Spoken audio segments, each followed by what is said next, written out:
Olá, pessoal. Sejam todos bem-vindos a mais uma palestra do Congresso Interdisciplinar da Uningá. Hoje nós temos a alegria de contar com a presença da fisioterapeuta Tássia Vernaschi Fuseto, uma fisioterapeuta neuromoduladora. Ela vai explicar os detalhes dessa especialidade, dessa nova especialidade do nosso conselho profissional, e ela vai falar para nós hoje sobre neuromodulação no paciente neurológico. É uma área bastante nova e inovadora que tem trazido excelentes resultados e perspectivas de melhora na qualidade de vida dos pacientes, e nós vamos ser agraciados hoje, então, com a fala da doutora Tássia. Doutora Tássia, muito obrigada pela presença, por ter aceitado o nosso convite e nos abrilhantar com tantos conhecimentos inovadores. Seja muito bem-vinda. Eu que agradeço o convite, é um prazer poder levar um pouquinho da minha prática clínica para os nossos novos colegas de profissão. Então, vamos lá. Eu hoje vou falar um pouquinho para vocês sobre neuromodulação, né? Vou falar um pouquinho do que é neuromodulação e depois a gente vai falar um pouquinho especificamente nos pacientes neurológicos, que é um pouquinho da minha experiência clínica. Hoje eu tenho uma clínica de neuromodulação e nós trabalhamos tanto com a eletroestimulação transcraniana magnética como de corrente contínua e sempre associamos à reabilitação, né? Então, nós somos fisioterapeutas que utilizamos a neuromodulação associada à reabilitação e também temos fonoaudiólogos que também nos ajudam aí a reabilitar e devolver esse paciente para a sociedade, tá? Então, vamos lá. Então, aqui um pouquinho da história da neuromodulação, né? O uso da estimulação elétrica, ela já vem lá bem de antes, os estudiosos já começaram a entender um pouquinho que a eletricidade poderia nos ajudar aí nesse processo. Então, a partir de 1998, começa uma abordagem contemporânea, né? E a estimulação magnética, um pouco mais nova, que em 1990 a gente começa realmente a ter o uso terapêutico nos nossos pacientes. Então, o que é a neuromodulação, né? Então, neuromodulação é qualquer técnica, na verdade, que a gente consiga aplicar no nosso cérebro que faça uma modulação cerebral ou uma modificação cerebral, tá? Esse é o grande objetivo da neuromodulação: pegar um cérebro de uma forma e fazer com que ele fique de outra forma, né? Então, quando a gente fala do cérebro, é aquela região que a gente vai estimular ou inibir, que está de uma forma e a gente deseja que ele trabalhe de outra forma, a nível de sinapse, tá? A nível de trabalho neuronal, a gente fala. A gente está pensando aqui, tá bom? E dentro da neuromodulação, nós temos duas técnicas onde a gente utiliza, né? Que são as técnicas não invasivas, que é a ATMS ou MT, que é a eletroestimulação magnética transcraniana, e a ETCC ou TDCS, que é a estimulação transcraniana por corrente contínua. Então, são dois aparelhos diferentes e duas oportunidades que a gente pode estar neuromodulando esse paciente. Então, essa é a eletroestimulação magnética transcraniana, né? Nós temos, acho que hoje aqui no mundo, na verdade, hoje a gente não tem ainda uma máquina nacional, então a gente precisa importar. Nós temos, se eu não me engano, 3 fornecedores, né? Então, onde 2 são mais conhecidas, essa é a máquina da Neurosoft e a gente tem a MagVenture, que são as 2 máquinas que hoje aqui no Brasil as clínicas mais utilizam e é utilizada também a nível de pesquisa. Só por curiosidade, nós temos muita pesquisa de neuromodulação aqui no Brasil, né? Nós temos a Unifesp, que produz muito material, nós temos o pessoal da Bahia, que produz também muito material e faz muita pesquisa em neuromodulação, e o pessoal de São Paulo também, né? Apesar da máquina ainda ser importada, nós temos que comprar essa, por exemplo, vem da Dinamarca, mas o pessoal aqui no Brasil pesquisa muito sobre neuromodulação. E a gente já tem uma máquina em estudo, em construção, uma máquina nacional, que vai facilitar muito o acesso aí da população ao tratamento, tá?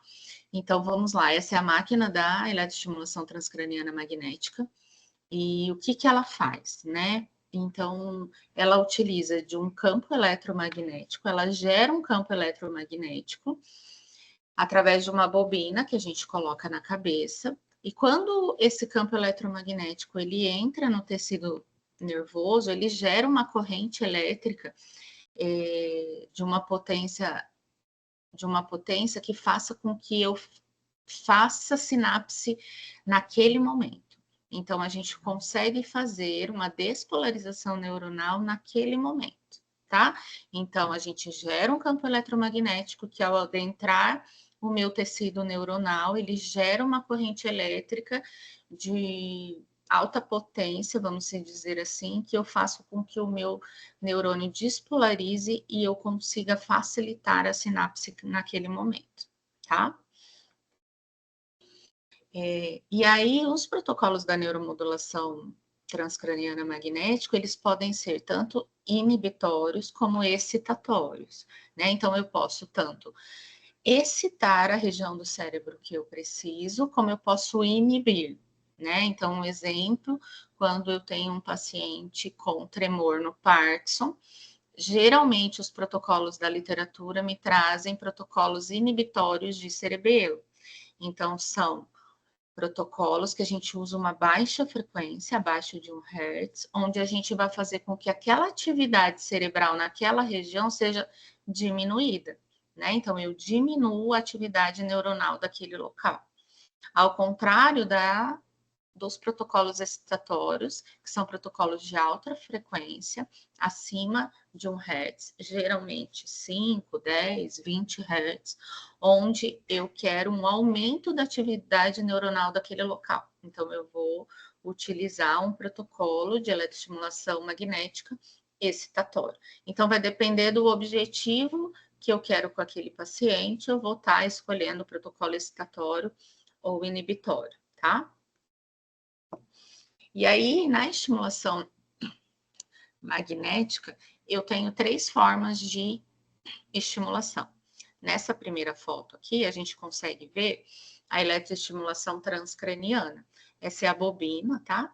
Essa bobina é a que gera o campo eletromagnético através dos parâmetros que eu vou colocar lá na minha máquina, tá? Então, eu consigo fazer uma estimulação transcraniana, conforme essa primeira foto. Opa, desculpa. Eu tenho a possibilidade de fazer uma estimulação medular, tá? Onde eu vou estimular a minha região medular, onde eu tenho as saídas e entradas, né, de informações do cérebro e da periferia. E consigo também fazer uma eletroestimulação periférica. Então, aqui eu estou estimulando o bíceps do meu paciente de forma periférica. Essa estimulação periférica, a gente tem protocolos tanto para dor, para espasticidade e para melhora da ativação muscular, tá? A gente não faz uma ativação como fez, por exemplo, como a eletroestimulação que a gente utiliza na prática clínica, que a gente estimula a nível muscular, tá? Essa estimulação, ela é a nível neuronal da inervação daquele músculo, tá bom? Então, é um pouquinho diferente. Então, aqui eu coloquei para vocês os tipos de bobinas que a gente utiliza nessa estimulação. Então, nós temos a bobina figura de 8, que é essa daqui, a circular, a parabólica e a duplo cone. Essas, na verdade, são as bobinas mais comuns utilizadas na prática clínica. A gente já tem alguns outros tipos de bobina, mas que ainda está em estudo, né? Como a bobina H, que é uma bobina que pega a cabeça toda do paciente, tá? E como é que eu vou escolher qual bobina eu vou utilizar? Dependendo do objetivo, tá? Então, por exemplo, A bobina figura de 8, o feixe de estimulação, ele é muito focal. Então, se eu tenho uma região que eu quero atingir de forma específica e mais profunda, eu vou utilizar a bobina figura de 8. Se eu quero estimular uma região mais ampla, uma maior quantidade de tecido e que não seja tão profunda, eu vou usar a circular e assim por diante, tá? Então, cada bobina tem uma função específica em relação à profundidade de estímulo e em questão de quantidade de tecido que eu quero estimular. Então, dependendo do meu paciente, eu vou escolher a bobina mais adequada para estar estimulando, tá? Na prática clínica, quais a gente mais utiliza? A figura de 8 e a circular. Geralmente, na transcraniana, a gente utiliza a figura de 8, porque são regiões mais específicas, e a circular para estimulação periférica ou medular, tá? Antes de eu falar dos efeitos adversos, eu queria só deixar muito claro que a neuromodulação hoje é uma especialidade da fisioterapia. O conselho, a gente tem um acórdão que viabiliza e nos respalda no uso da neuromodulação no nosso tratamento clínico, tá? E é uma prática totalmente baseada em evidência científica, tá? Então, a gente só aplica o que já está na literatura comprovado, que tem bons resultados, tá bom? É uma prática totalmente segura, né, e respaldada pela literatura, tá bom? Então, quais são os possíveis efeitos adversos da eletroestimulação transcraniana magnética? Cefaleia, que é um pouquinho de dor de cabeça, tanto durante a aplicação quanto depois. A aplicação, eu acho que eu esqueci de mostrar para vocês o vídeo. Ó, vou voltar aqui para mostrar para vocês a aplicação dela. Vocês vão conseguir ouvir o barulho. Só um pouquinho.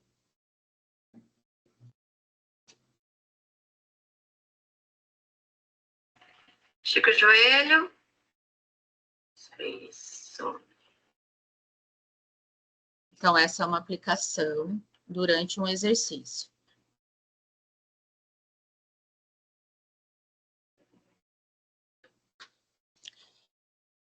Então, durante o exercício, a gente aplica, e durante essa aplicação, o paciente pode relatar um pouquinho de dor de cabeça, porque esse disparo, ele faz como se fosse um tec-tec na cabeça mesmo. Não é desconfortável, mas ele pode gerar uma dorzinha de cabeça antes, durante ou após a sessão, tá bom?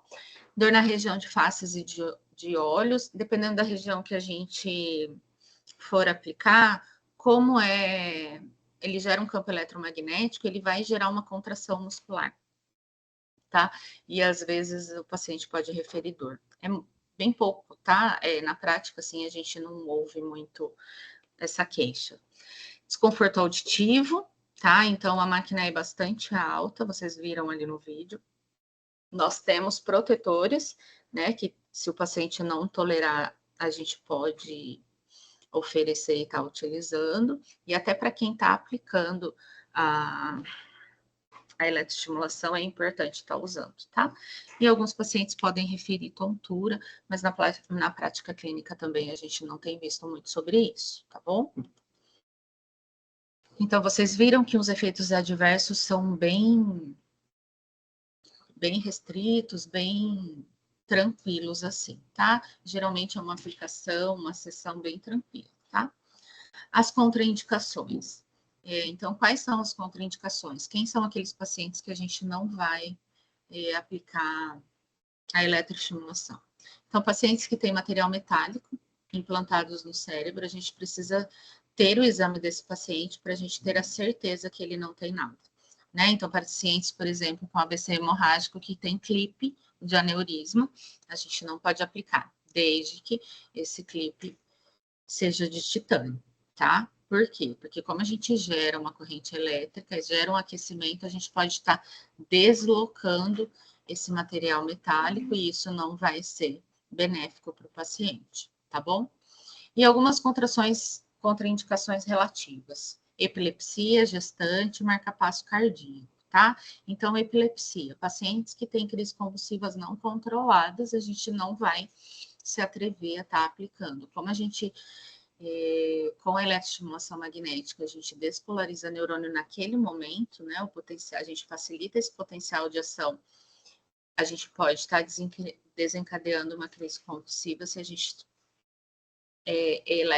se a gente estimular aquela região onde tem atividade epileptiforme, tá?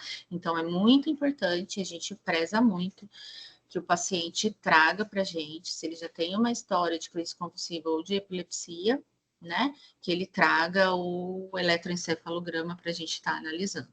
Se é um caso do paciente que tem uma epilepsia controlada, eu tenho o eletroencefalograma dele em mãos e eu vejo que ele tem uma atividade epileptiforme somente em uma região do cérebro, eu vou fugir daquela área para que eu possa fazer eletroestimulação, tá? Agora, se for um paciente que tem a atividade epileptiforme em todo o encéfalo, a gente vai prezar pela segurança do paciente, a gente não vai fazer, tá bom? Gestante, a gente vai ter que conversar sobre custo-benefício, né? Então, a gente tem casos de gestantes depressivas, onde não podem tomar medicações, né? Então, a gente vai estar em contato com o médico para ver qual é o custo-benefício dessa aplicação, visto que é um campo eletromagnético, tá bom? Marca-passo cardíaco também, custo-benefício. Se a gente for fazer uma aplicação transcraniana, a gente pode conversar com o médico. Dependendo da região, da distância da minha aplicação, eu não vou ter interferência no marca-passo. Mas a gente sempre gosta de estar em contato com o médico. É muito importante o paciente estar ciente de todas essas questões, né? A gente até tem um termo onde o paciente assina que ele foi orientado, que foi conversado e que ele está de acordo com tudo que a gente combinou, tá bom? Então, eu até coloquei aqui um pontinho, um tópico de segurança, né? Então, na eletroestimulação transcraniana magnética, a gente precisa ter muita ética, né? O paciente tem que estar ciente de tudo aquilo que pode acontecer, né? Ele tem que estar ciente do tratamento, da reabilitação, qual o objetivo. E nós, como os operadores da máquina, a gente precisa trabalhar sempre dentro do limite de segurança, respeitando as contraindicações, né, absolutas e relativas. E dentro dos parâmetros, a gente tem os protocolos, eles vêm dentro do parâmetro de segurança, né? Então, assim, frequência, intervalo entre os disparos, tempo de estimulação, quantidade de pulso. Então, todos esses parâmetros, nós temos parâmetros que são utilizados dentro de uma faixa de segurança.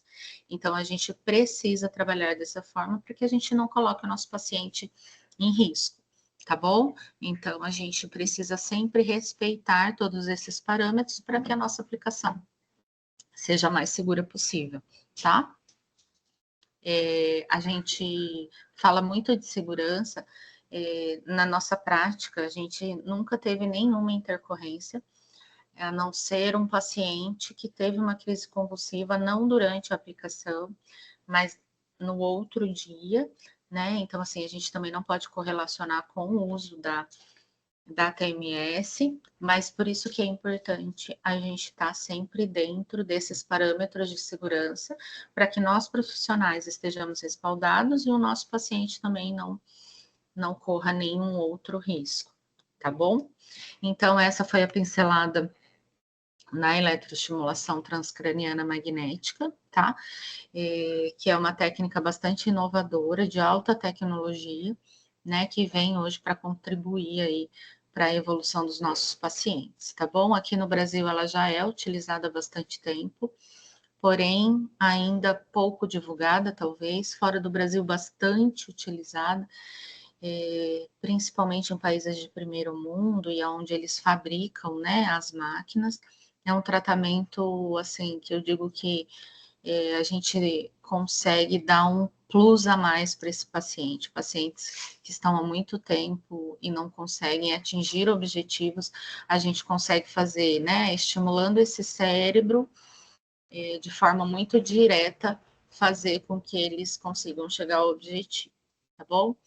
Agora a gente vai para a próxima técnica de neuromodulação não invasiva, que é a TDCS, ou a ETCC, que é a eletroestimulação por corrente contínua, tá? Diferente da TMS, a TDCS, ela só vai fazer a estimulação cerebral por corrente contínua de baixa voltagem.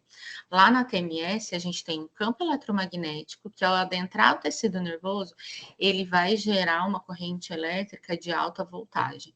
Aqui não. Aqui nós temos uma eletroestimulação por corrente contínua que vai estimular esse meu cérebro com uma corrente elétrica de baixa intensidade, tá? Essa corrente elétrica de baixa intensidade, ela gira em torno de 1 a 2 miliamperes, que é o nosso parâmetro de segurança e é a intensidade que a gente utiliza durante a estimulação com a TDCS, tá?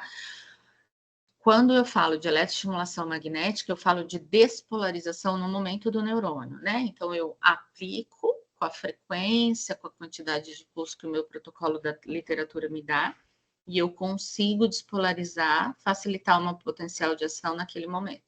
Com a TDCS, eu só vou facilitar esse potencial de ação, tá? Então, eu vou facilitar a minha sinapse, eu vou facilitar a minha conexão cerebral, tá? A TDCS, ela não faz uma ativação neuronal naquele momento. Eu aumento o potencial de ação, né? Eu facilito esse potencial para que ele ocorra de uma forma mais fácil. Então, essa é a diferença das duas, tá bom? Assim como na TMS, na TDCS nós também temos protocolos excitatórios e inibitórios, né? Então, a estimulação excitatória, aqui na TDCS, a gente chama de estimulação anódica, que é onde eu vou estimular aquela minha região cerebral numa frequência de 1 a 2 miliamperes, tá bom? E a estimulação catódica é aquela minha estimulação inibitória, onde eu vou inibir a região do cérebro que eu preciso, ou que eu quero, ou que eu tenho como objetivo, tá? O tempo de aplicação. Aqui na TDCS, ele gira em torno de 20 a 30 minutos, tá? Os estudos não trazem tempos maiores ou menores, então a maioria dos estudos fica aí em torno de 20 a 30 minutos de aplicação. E lá na TMS vai depender muito do protocolo, tá? Então nós temos protocolos de 2 minutos, temos protocolos de 3, de 5, de 7, de 40 minutos, tá? Então depende muito do protocolo. Aqui na TDCS, de uma forma mais homogênea, sempre de 20 a 30 minutos, tá bom? Aqui eu tenho um vídeo para. Então, aqui é uma criança, né? Onde a gente está aplicando em região pré-frontal para melhorar foco e atenção. E aqui a gente está reabilitando junto com a aplicação da TDCS. A TDCS a gente sempre utiliza junto com a reabilitação, seja junto com a físio, seja junto com a fono, com a TO, com a psicóloga, com o facilitador da terapia ABA, tá? Ela é sempre utilizada durante a terapia. Diferente da eletroestimulação magnética, que existem protocolos que a gente faz paradinho e depois ele vai para a terapia. A gente faz lá na magnética também alguns exercícios durante a aplicação e depois vai para a reabilitação.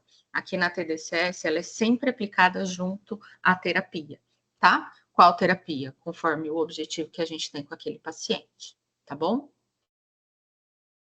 Então, aqui vocês puderam ver, ó, ele está fazendo o exercício. E aqui ele está sendo estimulado na região escolhida conforme o objetivo para esse paciente, tá bom?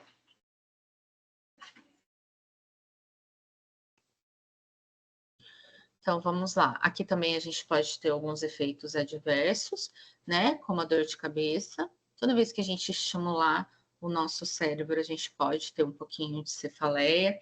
Nada muito relatado na prática clínica, tá? Mas na TMS que isso acontece. A gente pode ter um vermelhidão local, uma coceira. Como ela é corrente elétrica, quando a gente começa a estimular, até pela própria sensibilidade ali da pele, o paciente às vezes relata um pouquinho de coceira, tá bom? E aí a gente precisa cuidar bastante para que não tenha queimadura no local. Como é corrente elétrica, polo positivo e polo negativo, é uma corrente contínua, se a gente não cuidar, a gente pode sim ter queimaduras, tá? Então, aqui é o aparelho, né, da ETCC. Então, é um gerador aqui de corrente contínua, onde eu tenho meus cabos e os eletrodos, tá? Os eletrodos é esse pretinho que vem aqui dentro, né? E esse amarelo é a esponjinha. A gente coloca soro fisiológico, né? Embebe essa esponja no soro fisiológico para que a condução da corrente elétrica seja da melhor forma possível, tá bom? Então, a gente precisa sempre prestar muita atenção na condição do eletrodo, da esponja, na quantidade de soro, para que esses efeitos adversos não ocorram, tá? Bem tranquila a aplicação, bem seguro, os pacientes toleram super bem. E as contraindicações são as mesmas da TMS, tá?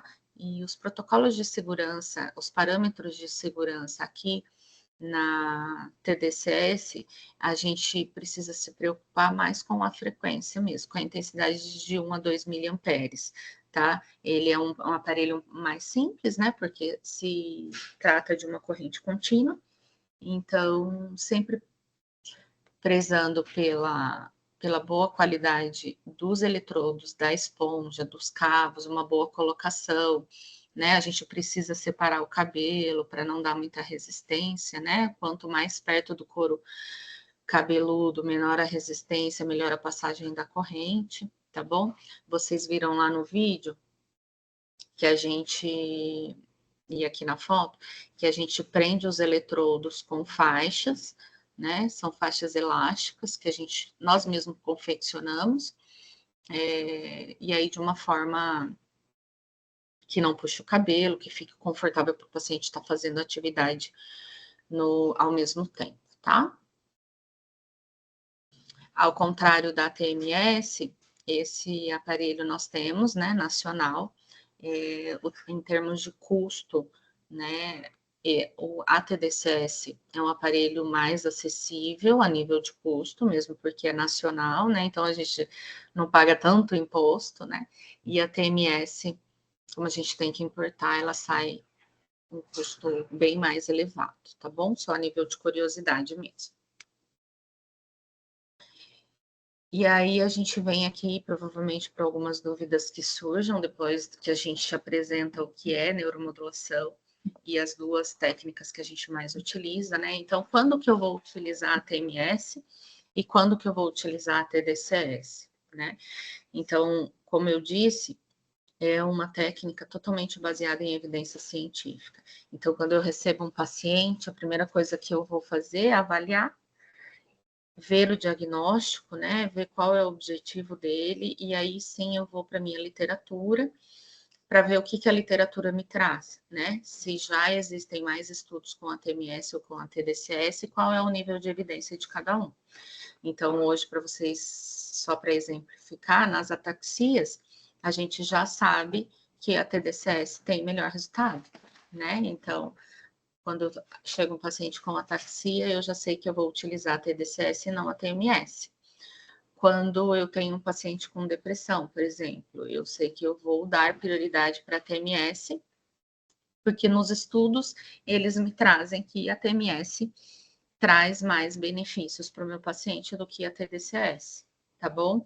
Então, o critério de escolha entre utilizar uma ou outra é esse, né? É ir para a literatura e ver o que a literatura me recomenda. qual é o nível de evidência naquela situação para cada técnica.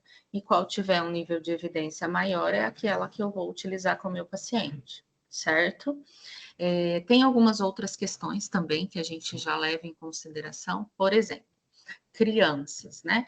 Então, quanto tempo eu posso usar neuromodulação numa criança? Então, após 3 anos, assim que as fontanelas estiverem todas fechadas, né? Porque eu não posso ter comunicação ali. Nas crianças, a gente utiliza bem mais a TDCS do que a TMS. Por quê? Por conta do posicionamento. Então, é difícil, às vezes, você ter uma criança de 5 anos, por exemplo, que vai ficar ali paradinha numa cadeira para fazer a aplicação da TMS, né? Então, a gente acaba optando por fazer TDCS, certo? Então, tem algumas questões que a gente já tem preferência. Pacientes com atividade epileptiforme geral, no meu encéfalo todo. Às vezes a gente tem a opção de estar fazendo uma estimulação de TDCS em cerebelo, né? Então, são alguns detalhes que a gente precisa estar pensando e que a literatura nos traz também para a gente estar utilizando uma ou outra técnica, tá bom? E aí, qual é a diferença delas? Acho que eu já disse anteriormente, né? Uma despolariza o meu neurônio no momento e a outra facilita o meu processo, né? Uma outra diferença importante de estar compartilhando com vocês é o custo também, né? Como eu disse que o aparelho da TDCS o valor é muito menor do que o valor da TMS, consequentemente, o custo das terapias também difere, né? As duas vão me trazer bons resultados. Se eu estiver espaldada na literatura que eu tenho um bom resultado, sim, né? Claro que a gente sempre vai buscar revisões de literatura, né? Estudos robustos que nos tragam essa segurança da aplicação, tá? Mas eu sempre costumo dizer, as duas vão me trazer resultados? Sim, se a literatura disser que sim, sim, tá? Talvez uma de uma forma mais rápida e a outra talvez a gente demore um pouquinho mais, mas as duas me trazem bons resultados, porque as duas vão estar estimulando ou inibindo a região do cérebro que eu quero, certo? E aí aqui eu trouxe um pouquinho, só como curiosidade, para vocês entenderem como que eu defino um protocolo, né? Então, o meu paciente vem até a clínica, a gente vai fazer a anamnese, avaliação, vai escutar qual é a queixa, e aí a gente vai pensar no que nós vamos fazer com aquele paciente. Então, aqui eu já falei para vocês qual forma de neuromodulação eu vou escolher para aquele paciente. Primeiro eu vou para a literatura e vou ver qual o nível de evidência para aquela doença cada técnica tem e vou escolher, certo? E aí, como que eu vou definir esse protocolo? Então, vamos dar um exemplo. Chegou até mim um paciente com AVC, por exemplo, um pós-AVC. Então, eu já vou. Na minha prática clínica, eu sei que a TMS tem mais nível de evidência, então eu já vou sugerir uma TMS. E aí eu vou definir esse protocolo. Vou lá na minha literatura, vou ver, eu já avaliei, eu já sei quais são as demandas motoras dele, por exemplo. E aí a gente vai definir qual é a região de estimulação cerebral. Através do quê? Através do meu homúnculo, que vocês, se não conheceram ainda, vão conhecer, que é a representação cortical aqui do meu cérebro, né? Que é aonde eu vou saber o ponto exato da minha estimulação. Então, aqui, né, em região central, a gente sabe que a gente estimula membros inferiores do tronco, e conforme eu vou indo para a minha lateral da cabeça, eu vou para mão, né? Opa! Braço, mão, rosto, e aí mais aqui em região tempo parietal, eu já começo a pegar a região de fala, que geralmente é onde a gente estimula as questões de afasias e tudo mais, tá bom? Então, esse é o homúnculo é o nosso parceiro aí, nos ajuda a definir região de estimulação, tá bom? Então, o paciente de AVC, por exemplo, com uma hemiplegia à direita, eu já sei que eu vou estimular lá região de braço e mão no meu córtex esquerdo, né, em região que a gente chama de C3, braço, e região de CZ mais central, pernas, certo? Então, aqui esse homúnculo, ele vai facilitar a nossa região a ser estimulada, tá bom? Então, de uma forma geral, a gente usa essa touquinha, tá bom? E como que eu vou fazer, como que eu vou saber se eu tô na região certa, tá? Então, a gente tem todo um cálculo, a gente mede a cabeça do paciente, né? Existem cálculos lá no sistema 10-20 do eletroencefalograma, a gente segue o sistema 10-20 para fazer essas marcações na touca, tá? Então, a gente é capacitado, né? A gente aprende tudo certinho. Então, a gente mede a touca desse paciente, faz toda a mensuração. Então, eu decidi a região que eu vou estimular, né? Então, por exemplo, o meu braço esquerdo e a minha perna esquerda. Então, eu vou lá na minha touca, já medi, já marquei, coloquei um xizinho lá, que lá é onde eu vou aplicar o meu protocolo, tá? Então, é dessa forma que a gente faz. Essa touca a gente usa em todas as aplicações, para que a gente não tenha que ficar medindo, né, toda hora. E aí, depois, eu vou definir o meu limiar motor, tá bom? O que é o limiar motor? Quando é o mínimo da potência da máquina que eu tenho que disparar para que eu veja uma contração muscular, tá? Então, eu preciso definir o meu limiar motor para que eu possa, daí, ajustar o meu parâmetro de forma individualizada para aquele meu paciente, tá? Então, na eletroestimulação transcraniana magnética, todos os meus pacientes usam touca, são marcados e tem que ser achado o limiar motor, tá bom? Tanto de membro superior quanto de membro inferior. Do membro superior é mais fácil da gente visualizar. Do membro inferior, mais difícil, mas a gente geralmente consegue definir. Para quê? Para que eu possa, aquele protocolo que eu peguei na literatura, que me diz que a frequência é de 10, o disparo é de 5, o intervalo é de 10, o tempo é de 20, ele vai ser individualizado para aquele paciente conforme o limiar motor. Porque os protocolos nos trazem assim, 90% do limiar motor, 80% do limiar motor. Isso quer dizer, aquele protocolo vai ser individualizado para a minha resposta cerebral daquele indivíduo, tá bom? Aqui eu trouxe para vocês como é que a gente acha esse limiar motor. Aqui é de membro superior, né? Então, eu vou lá em região, aqui a gente vai ver o movimento em membro superior esquerdo. Então, eu vou lá no meu córtex direito, em região de mão, e vou começar a estimular para ver qual é a minha porcentagem certinha para esse indivíduo, tá bom? Então, aqui, ó. Não sei se você. Ó, a hora que ela dispara a máquina, o pulso, eu tenho um movimento de mão, né? E isso eu vou estimulando e diminuindo a potência da máquina até eu ver um mínimo movimento. A hora que eu conseguir ver esse mínimo movimento, que ele se repete por 10 vezes quando eu aplico o pulso, esse é o limiar motor do meu paciente, tá? E é assim que daí depois eu vou disparar o protocolo, certo? E aqui é a verificação do limiar motor em membro inferior. Então, eu vou lá em região de membro inferior, que é a região central do meu córtex, que a gente chama de CZ.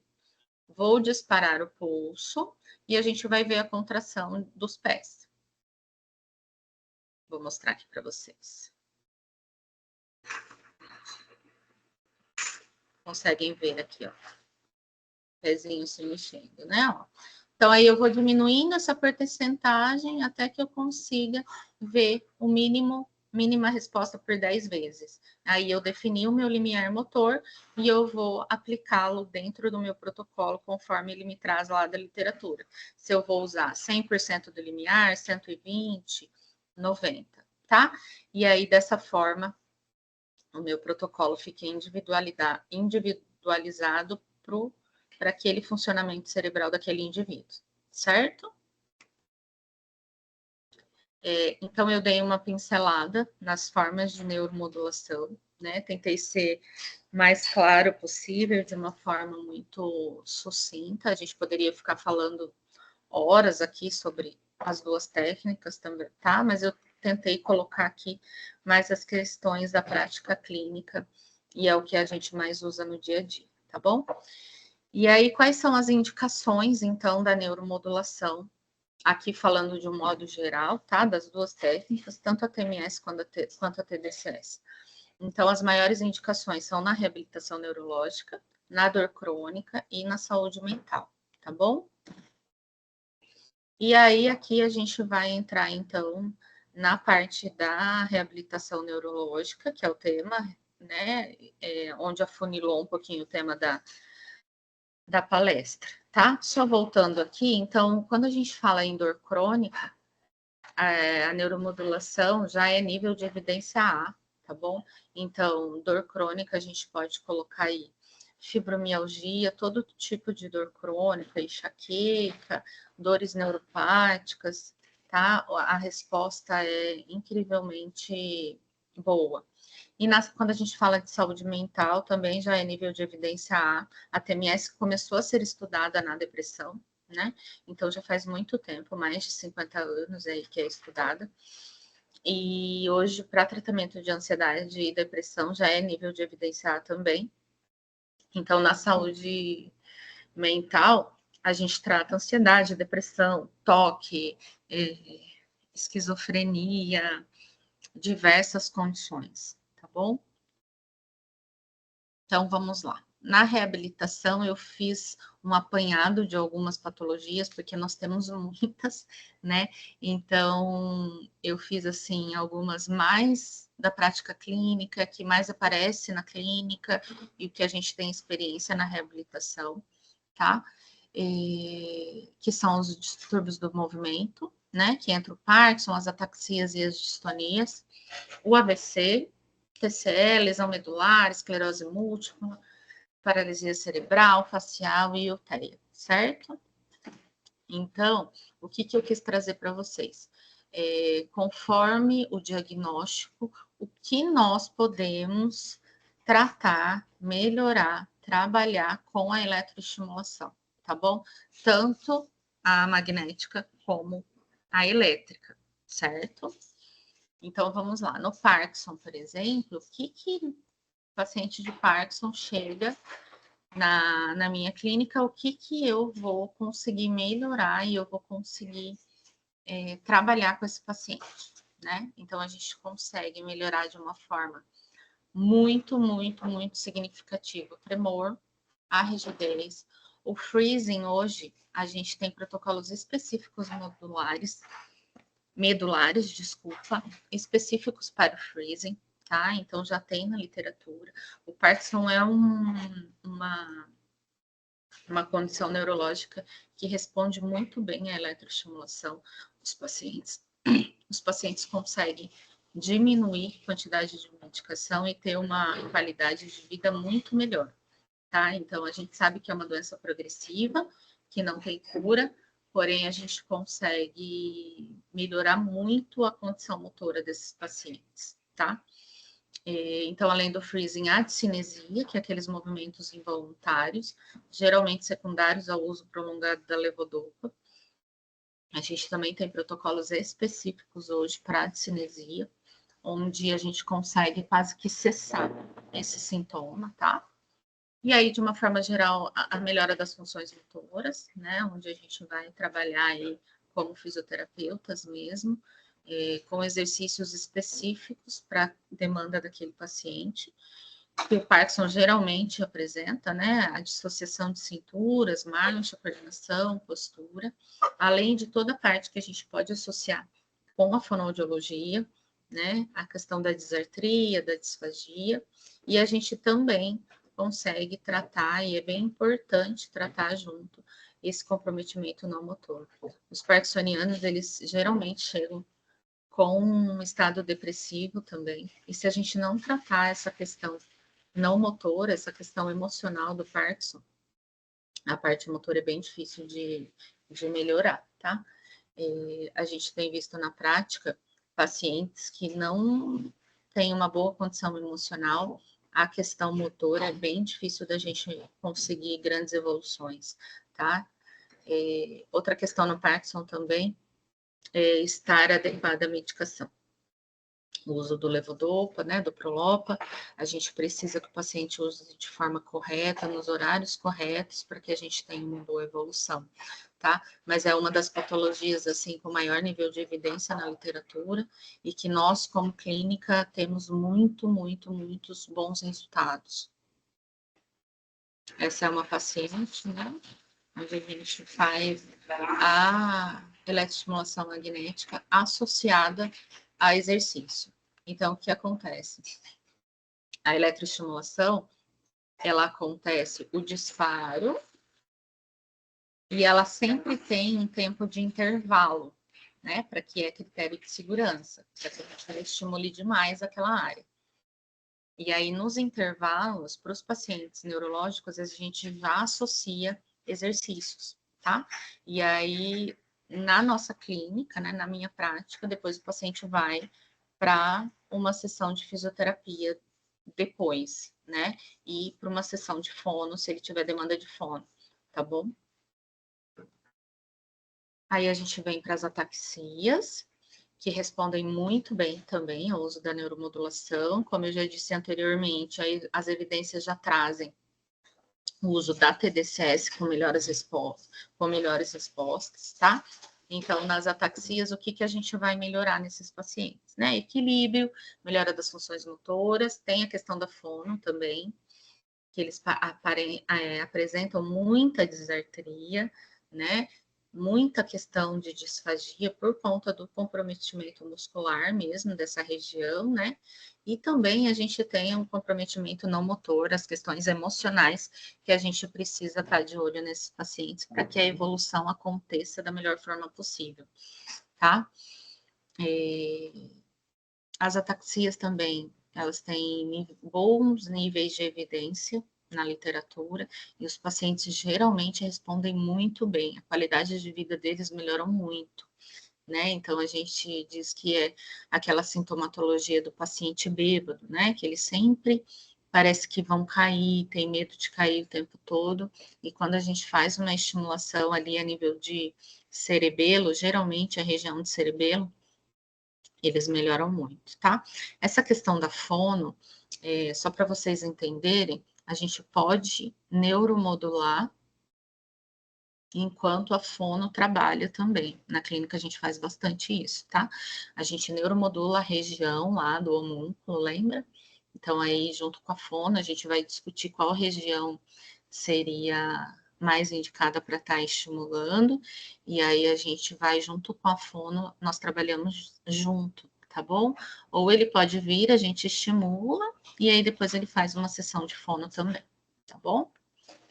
Aí dentro ainda dos distúrbios dos movimentos, nós temos as distonias, né? Que são aqueles movimentos involuntários, onde o paciente, por muitas vezes, perde o equilíbrio, coordenação motora, né? São os pacientes distônicos, que têm bons resultados, tanto com a TDCS quanto com a TMS.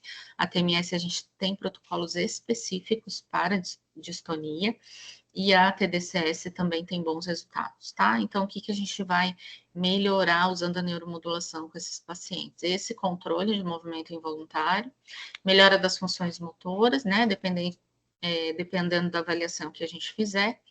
Podemos tratar também a parte fonoaudióloga junto com o fonoaudiólogo e também sempre pensar na parte emocional desses pacientes, tá bom? Quando a gente fala da parte emocional, deixa eu só fazer um adentro aqui. A gente não pode pensar no paciente só com sintomatologia motora, né? Porque o paciente ele é um todo. né? E esses pacientes, quando sofrem alguma lesão cerebral, a condição de vida muda muito, então o emocional é muito abalado, né? Então, hoje na clínica a gente leva muito em consideração toda essa parte, a gente avalia o paciente como um todo e a gente já sabe que o emocional precisa estar alinhadinho para que os resultados motores aconteçam, tá? Então, hoje, em breve, a gente já vai começar a fazer estimulação elétrica vagal, que é uma tecnologia também que vem trazendo na literatura níveis excelentes de evidência para essa parte emocional, e aí a gente vai conseguir agregar na reabilitação motora também, porque aqui que acontece? A gente precisa pensar nas duas, né, na parte motora e não motora. Só que eu tenho um limite de pulsos na minha sessão. Então, às vezes, se eu acabo levando mais, usando muito pulsos para minha parte emocional, eu fico com pouco pulsos para a parte motora, né? Para estimular. Quando eu falo pulsos, é quantidade de pulsos disparados pela máquina naquela sessão. Então, a gente já vai começar a associar a estimulação elétrica vagal para tratar dessa parte emocional, para que os nossos resultados motores sejam melhores também, tá bom? Então, vamos para o AVC. O AVC é uma demanda enorme que a gente tem bastante paciente, bastante prática aí no AVC. Então, quais são as demandas deles? As mais diversas possíveis, né? Então, com a neuromodulação, a gente vai melhorar o equilíbrio, a marcha, a disfunção de membro superior, coordenação. Uma parte muito importante que é a heminegligência, né? Então, os pacientes negligenciam o lado hemiplégico ou hemiparético. Hoje, na neuromodulação com TDCS, nós temos protocolos específicos para heminegligência, que nos ajudam muito na reabilitação desse paciente. Temos protocolos para espasticidade, tanto a nível central quanto a nível periférico, que nos ajudam muito na reabilitação também, né? E aí também a parte da fono, que a gente pode trabalhar, pois os pacientes geralmente vêm aí com afasias, às vezes com umas disfagias importantes. O AVC é um paciente que tem muita resposta, a gente consegue melhorar demais a condição desses pacientes, principalmente quando eles chegam antes dos 6 meses de tempo de AVC, né? Quanto antes eles chegarem, melhores os resultados, tá bom? Então, aqui é só para exemplificar a aplicação. Então, a gente aplica e durante o intervalo ela faz exercício, conforme o objetivo que a gente está tendo naquela aplicação e no protocolo de reabilitação para aquele indivíduo. Tá? Então, o AVC, assim, é uma patologia que responde muito bem. Claro que a gente tem que levar em consideração o tempo de lesão, a extensão da lesão, né, o comprometimento, mas de uma forma geral a gente consegue melhorar bastante, tá? Depois a gente tem o TCE, né, que são diversas condições que esse paciente pode nos apresentar, mas de uma forma geral a gente pode melhorar tanto a parte motora, né, equilíbrio, coordenação, espasticidade, que é uma questão bastante importante, dor, a gente consegue também interferir aí na parte emocional e na cognição, né, dependendo do TCE que esse indivíduo tiver, os comprometimentos podem ser diversos, né? Então, a gente pode pensar nesse indivíduo como um todo e contribuir nas diversas sequelas que ele apresentar, tá bom? Aqui é uma paciente que a gente atende em home care, a gente está fazendo uso aqui da TDCS, tá bom? Opa, pera lá, vou mostrar para vocês. Força. Então, a gente associa a TDCS durante a reabilitação. Uma paciente bem grave e que teve uma resposta muito importante também, tá? Um processo lento, né? Os TCS graves são pacientes que demoram mais a reabilitar, mas que a gente pode contribuir bastante a nível cerebral e de estimulação. Aqui a lesão medular, onde a gente tem bastante paciente também em reabilitação.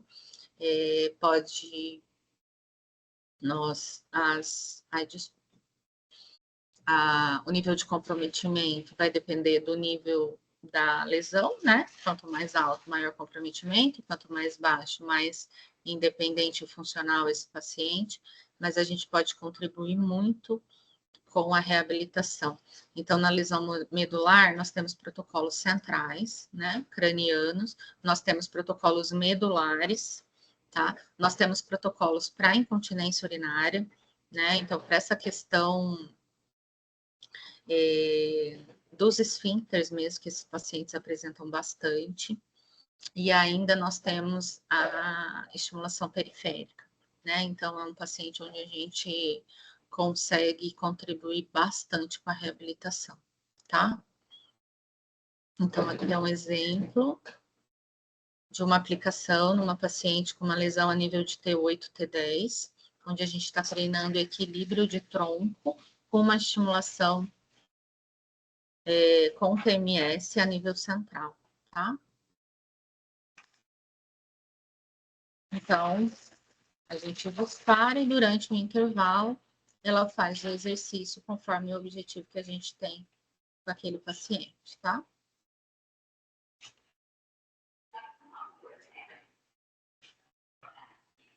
Essa paciente chegou para a gente em um estágio bem inicial, bem pós-lesão, e ela teve bons resultados. Ela ainda continua com a gente, teve bons resultados e continua ganhando, né? Claro que a gente tem a limitação ali, né? Essa em questão é uma lesão medular incompleta, né? Quando a gente tem uma lesão medular completa, a gente tem algumas limitações, né? Porque a gente sabe que para baixo, da onde tiver uma lesão completa, eu não vou ter ganhos, né? Efetivos. Então, a gente sempre tem que ter uma boa avaliação desses pacientes para que a gente tenha assertividade nos protocolos.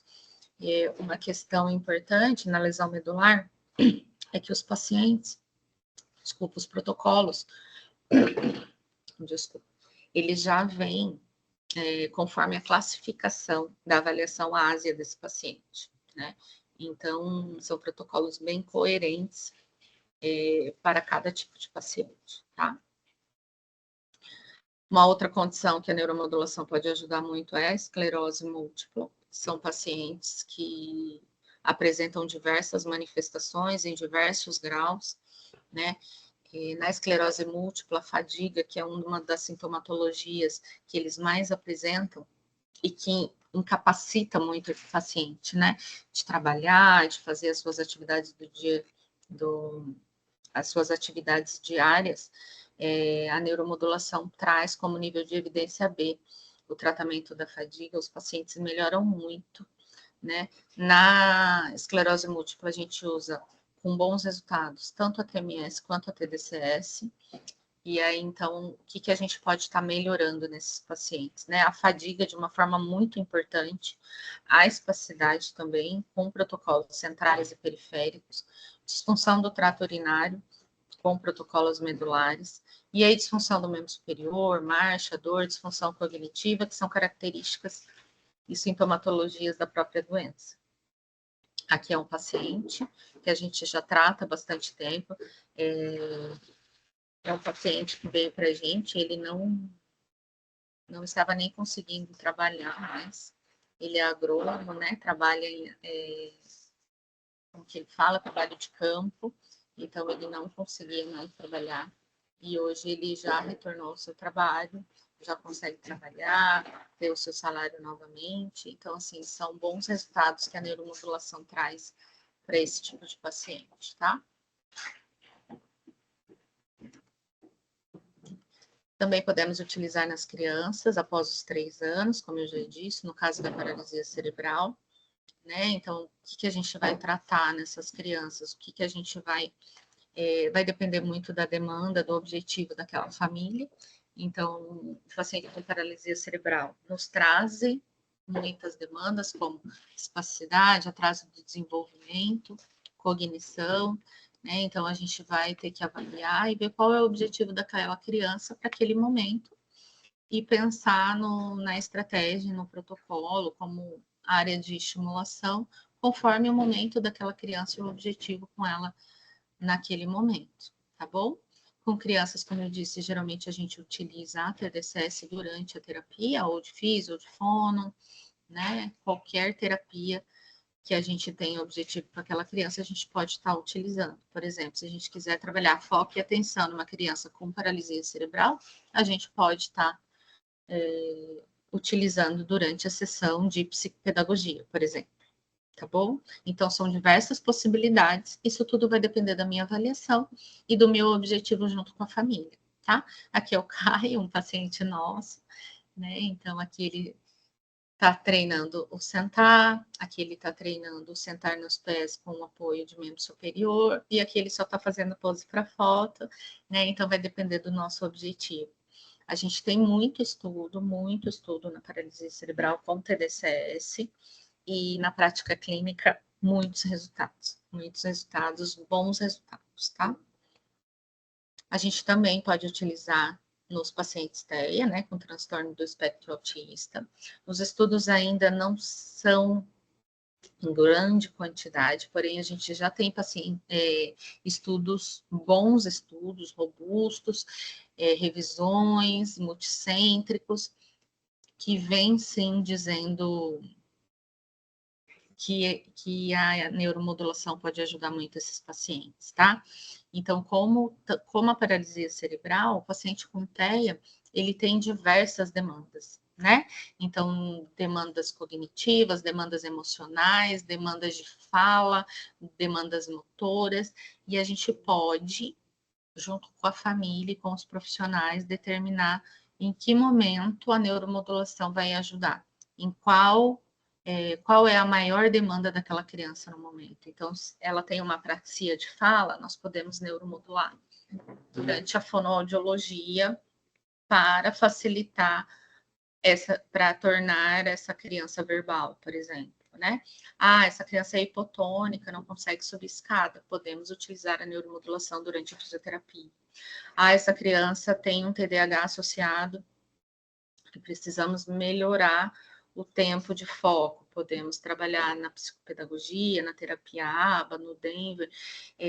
Então, é um leque de oportunidades onde a gente pode estar trabalhando com essas crianças. Nós temos experiências com autistas, todas muito positivas, né, tanto na fala, quanto nas alterações motoras, nas questões de foco, atenção, concentração, né? Os resultados vêm aí bem satisfatórios, tá bom? Aí eu coloquei para vocês aqui paralisia facial, que também é uma experiência, e nós temos protocolos na literatura para estimulação da paralisia facial com a eletroestimulação magnética periférica, tá? Eu coloquei aqui um vídeo para vocês terem ideia de como é feito. Então, a gente estimula o nervo facial, né, aqui, com a eletroestimulação periférica. Opa! Então, só para vocês verem. Então, tem também o tempo de disparo. E aí, depois, a fonoaudióloga entra com os movimentos, tá?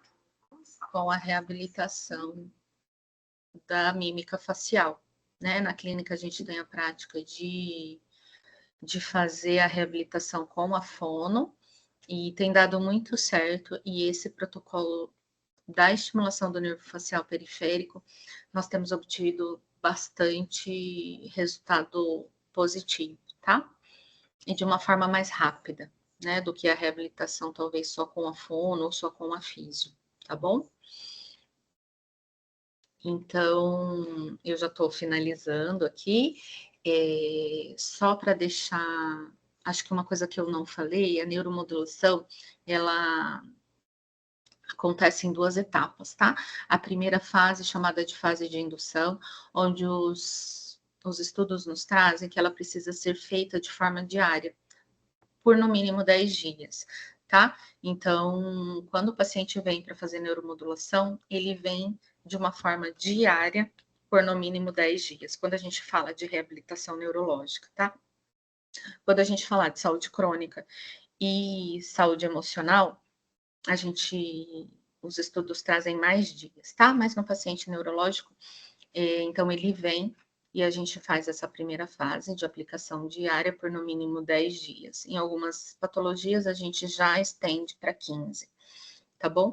E aí depois, pós fase de indução, a gente reavalia e a gente pode entrar numa fase de manutenção, onde a gente mantém os estímulos uma, duas, três vezes na semana, vai depender do resultado que o paciente apresentou e do objetivo dele e o nosso. Ou a gente pode aguardar um tempo de 2 meses a 3 meses e fazer um novo protocolo de indução. Tá? Então, só para vocês saberem que existem essas duas fases, é assim que funciona o tratamento, tá?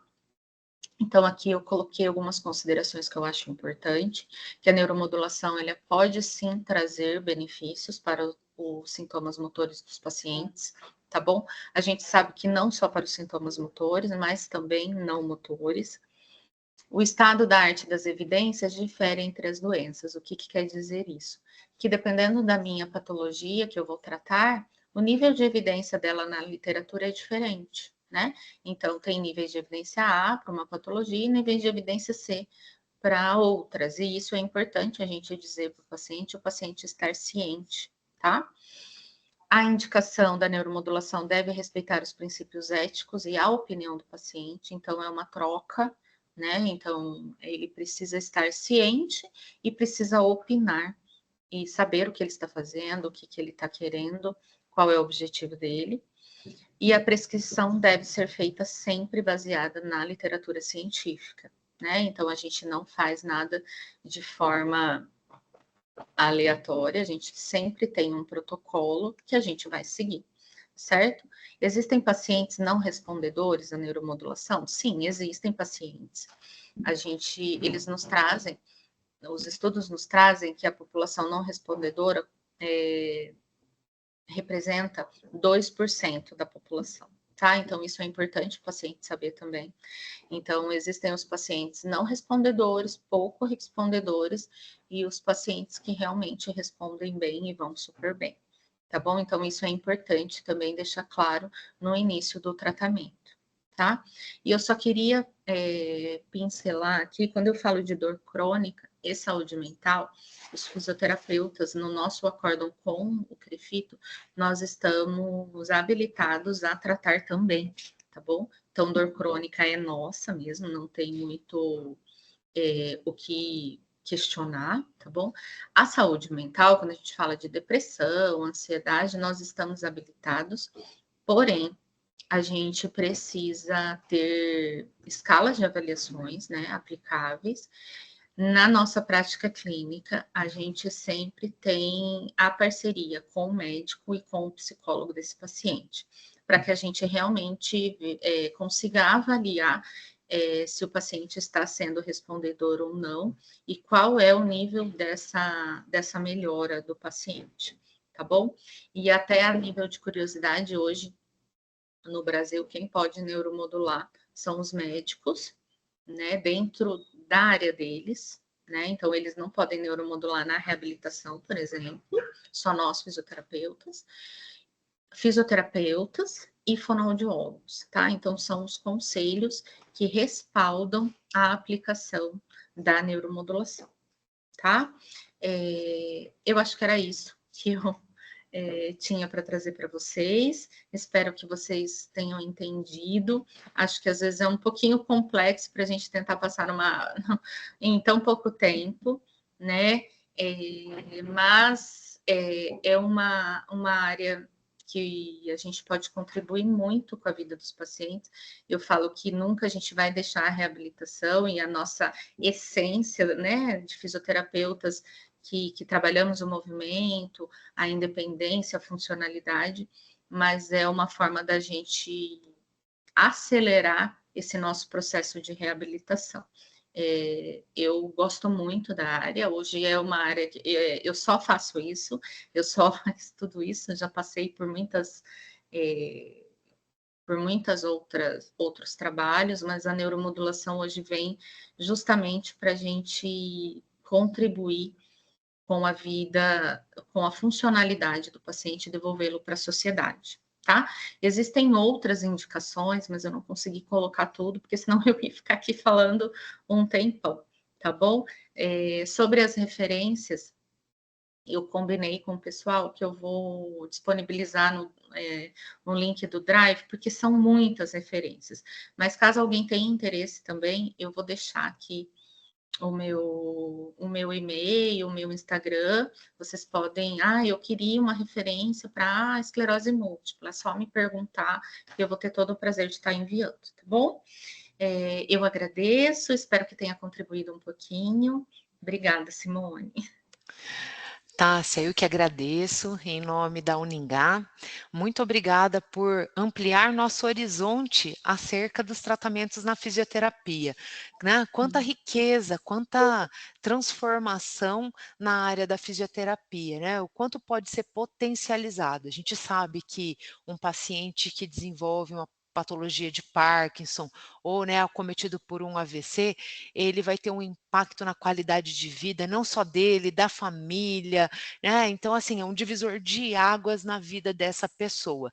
E a gente sabe que a fisioterapia, ela traz bons resultados, mas é um resultado muito demorado, né? Então, pelo que você apresenta com essa nova técnica, esse resultado ele é bastante potencializado, né? Ele traz um benefício mais rápido para o paciente ou uma desaceleração da doença, né? Um tempo de qualidade de vida maior. E para os alunos que se interessaram, eu já estou fazendo o papel das dúvidas aqui. Eu fiquei encantada, né? Eu já tinha ouvido falar da técnica, já havia alguns profissionais fazendo, mas sempre é bom ouvir um profissional detalhando, né, os bastidores da técnica. E para quem se interessou, como é a formação, onde tem cursos, como é a formação e até mesmo assim, quanto o aluno investiria e qual é o retorno que ele tem com essa técnica? Então, assim, a neuromodulação hoje, nós temos alguns lugares. Eu costumo dizer que a gente precisa fazer a formação em bons lugares. Então, eu recomendo, nós temos 2 centros de pesquisa, como eu disse, o Brasil pesquisa muito sobre neuromodulação. Então, nós temos o curso da Unifesp, da doutora Carolina Souza, que ela é referência no Brasil. Quem depois pode me mandar, que eu mando, eu tenho contato e tudo mais. Então, nós temos o curso da Unifesp, nós temos o curso da NAPEM, que é um pessoal de São Paulo, junto com o pessoal da Bahia e do Recife, que também é um pessoal que são pesquisadores. E nós temos o Ricardo Gallardoni também, que é um médico que dá essa formação, que também é pesquisador, já tem muita coisa publicada. Então, eu indicaria esses 3 lugares. Esses 3 lugares têm a formação da TDCS quanto da TMS. Ela funciona de forma online, a parte prática. Então, eu acredito, eu não vou me lembrar, A mas parte eu acredito. teórica, online A a parte parte teórica. teórica, eu não me lembro quantos meses, mas eu acredito que sejam 6, 8 meses. E depois a parte prática é feita uma semana. Então, aí você vai até o local e aí é feita a parte prática com o paciente, na máquina. É uma formação bem específica e muito boa, assim. O investimento, eu não sei quanto deve estar agora, mas você vai investir aí em torno de uns 10 mil reais para toda a formação e o retorno é bem rápido. É bem rápido porque os protocolos, eles, como eu disse, eles são 10 sessões diárias no mínimo, né? Então, hoje o custo é um pouquinho mais elevado por conta do gasto de investimento, gasto de máquina e tudo mais, né? Tem E um hoje a gente aparelho, né? tem Sim, e a gente tem também a questão dos honorários, tudo certinho, né? Que o CREFITO nos respalda também para a gente estar Está dentro da valorizando. tabela de honorários, perdão, está dentro da tabela de honorários do CREFITO? Sim, sim. Uhum. A gente só E precisa tomar cuidado que hoje, como a neuromodulação vem crescendo, a gente precisa só tomar cuidado com alguns cursos que às vezes não vêm de bons lugares, né? Então, quem pesquisa, acho que é sempre um bom lugar para a gente estar fazendo a formação. excelente, ótimo, muito bom. Tássia, quero agradecer mais uma vez a sua disponibilidade de estar compartilhando seus conhecimentos conosco. Conte sempre com a Uningá e sucesso nos seus atendimentos, levando cada vez mais saúde e qualidade de vida para os seus pacientes. Muito obrigada. Imagina, eu que agradeço. E aí fica combinado, então, né, depois de você passar as referências, caso os alunos solicitem, a gente passa daí o link com o acesso aos artigos. Tá, combinado. Muito obrigada, um grande abraço. Obrigada.